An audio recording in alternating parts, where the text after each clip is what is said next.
If you are successful in life, then that is because you are lucky. And if you are unsuccessful in life, then that is because you are unlucky. But Robin, the people that are successful, they worked hard.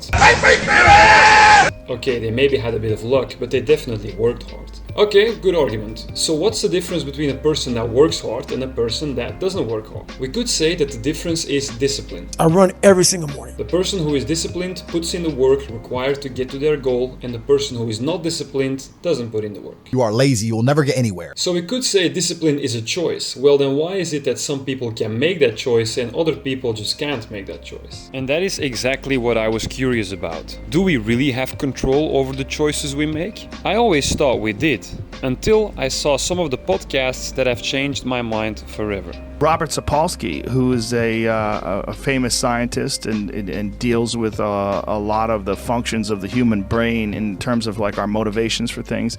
His take was that in the future that will be, when we look back today at like people that burn people for witchcraft and stuff like that, how foolish they are. Yeah. He thinks we will have the same reaction to people judging and punishing people based on their behaviors. I agree 100%. Wow. And I agree too.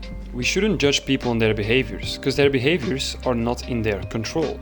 And that is exactly what Robert Sapolsky was trying to say. Let's listen to what Robert Sapolsky is saying about freedom of choice himself. Along the lines of choice, I'd like to shift gears slightly and talk about free will, about our ability to make choices at all. I don't think we have a shred of free will. And the reason for this is you do something, you behave, you make a choice, whatever. And to understand why you did that, where did that intention come from? Part of it was due to like the sensory environment you were in the previous minute. Some of it is from the hormone levels in your bloodstream that morning. Some of it is from whether you had a wonderful or stressful last 3 months and what sort of neuroplasticity happened. Part of it is what hormone levels you were exposed to as a fetus. Part of it is what culture your ancestors came up with and thus how you were parented when you were a kid. All of those are in there, and you can't understand where behavior is coming from without incorporating all of those. And see, this is what a lot of people don't understand. The factors which determine which choice the person will make are completely out of their control. And these factors are literally everything that this person has experienced since they were in their mother's belly up until 1 second before that moment that they're going to make that choice. And with everything, I literally mean everything. That means that when the mother is stressed during pregnancy, then studies show that this can influence the kid already, even though before it is born. On top of that, you literally have your whole life, every factor in your life. That means your parents, the school you went to, the music you listened to, the books you read, the people around you, how your parents treated you. All these factors will matter. And on top of that, it is also how well nourished you are. How well did you sleep? How stressed are you? How well does your body manage to deal with stress? And that factor alone depends again on all the factors before that. So there is a ton of different variables which will determine which decision you are going to make. So are you really making a decision? Or is the decision already made? We like to think that we made our decisions, that we are disciplined, that we did the hard work. But in fact, if you look at who we are simply the sum of all the factors that I mentioned before, and none of them are in your control. All the factors that I mentioned are completely up to luck. Were you lucky to have a good upbringing or unlucky to have a bad upbringing? And all the other factors. We are literally just a product of our environment. And for that reason, will some people have the strength and they will have the character traits of being disciplined and being optimistic and positive and hardworking, and other people's just won't. And that is not because they don't want to be, that's simply because they are not, and they are the way they are because how the way the world shaped them. That was not within their control.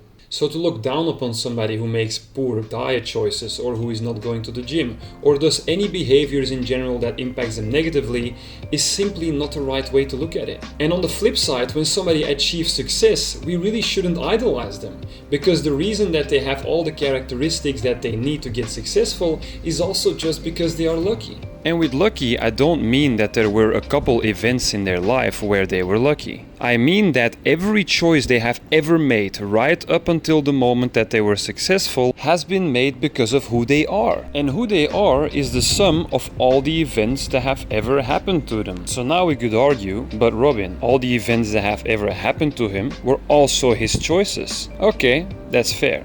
So then let's have a look at right at the start. Because every choice led to another choice, led to another choice, led to another choice. So where did the first choice ever start? That happened before the person was even born. For the parents to have the baby to grow in the mom's belly. And how the baby grows in the mom's belly already influences how the baby is gonna feel when it comes out. And when it comes out, it doesn't even have certain consciousness yet to make choices. So as soon as the kid starts growing up, it starts making his first choices. But these choices are dependent on the environment that the kid grew up in. And that environment is not his choice. And therefore, we don't have control over our choices. I never realized that this is how life works until I saw a world champion MMA fighter saying that he had no control over him becoming the champion. Do you believe in free will? There's a reason why you do something. And if you go back the reason, there's a reason of the reason of the reason. It's like it's like a domino. Yep. Sometimes I'm thinking, I'm like, man, it makes me think like I have no choice. Right. Like, oh, you're world champion, you work for it. It's like, yeah, but I have no choice. Well, so I have I don't deserve any props because I have no choice. Right, you are the product of your life experiences. To me, your that's what genetics. makes the most sense for me. So everybody says, oh, George, you're a true martial artist, you're a good guy. That's why I thank you. I don't have the time to explain to them everything I just told you. If I do something, I have no choice. But you do have ethics and you do have morals and you do make decisions. So that's where it gets slippery. I don't think I made the decision. No? I didn't. It was a cause to that decision. There's a cause to everything. And by definition, there is a cause. There is no free will. There is a cause. There is a cause. There is a cause. There is no free will. Okay, so now where am I trying to go with all this? That we shouldn't try to better ourselves, that we shouldn't try to change our lives because we can't anyway, because we have no control? No, I definitely believe that when we are exposed to certain things in the world, such as books or movies or people, they can shape us who we are. Right? They can give us positive worldviews, they can lift us up, they can inspire us.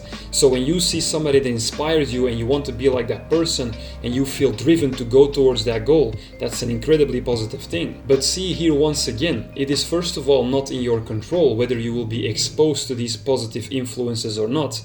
And even if you are exposed to them, it is not promised that you will take them in. Because two people can see something inspirational and one person will be moved and changed by it and the other person just simply won't. And why is that? That person A will be inspired and person B won't. Well, because they are that way. And why are they that way? Once again, because of all the factors that they didn't have control over. And see here, the argument could be once again, hey, but Robin, I went to Google and I typed in how to better my life and I did research and I did all that effort. Okay, so where did the idea to go to Google to improve your life, where did that come from? That appeared out of nowhere in your mind, right? So you were lucky that that idea appeared. And not only lucky that the idea appeared, but also lucky that you chose to act upon it, that it moved you. You see, this was again not a choice. So how much choice do we really have? And see, that's the point that I really wanted to make with this video, is that if you have the characteristic traits of a disciplined person, a positive worldview, you're a hard worker, you value education and so on, then you should be grateful for that because you are lucky, right? And these are fantastic things. But I think that we should stop looking down on people because they can't do it. I used to be very much like that. I always wanted to change everybody and I didn't understand why they wouldn't change. I literally thought they are ruining their own life. But now I understand that it's not their choice, it's not their responsibility. The only thing, well, technically it is their responsibility, but see, it is not their choice. It was never their decision to be that way. They simply are that way because of all the factors, because of all the things that have shaped them that way. And so the only thing that I can do is love them. And if they happen to change by my positive influence, then that is a fantastic thing. But I shouldn't get frustrated if they don't. I truly believe that we all have to focus on ourselves first to make ourselves well, and with the energy that we have left, to help other people, to influence and uplift other people. And see, if our influence changes them, that's great. But if it doesn't, then that is what it is. We still need to love them. We still need to have empathy for them. It's not because an alcoholic person doesn't stop drinking that we should stop giving them love. Because see, they're trying their current best. They're trying as hard as they can. It is not as simple. We can't look on these people and say they create the problems themselves, because it's simply going to make things worse. And so finally, does it mean that we need to allow negativity around us, that we need to keep trying to help people even though they hurt us and they are toxic to us? Of course not. And my friend had a beautiful saying for this actually. It means that we need to keep these people on a distance, and we still wish the best for them at the same time. It means that we still like to see these people eat, just not at our table.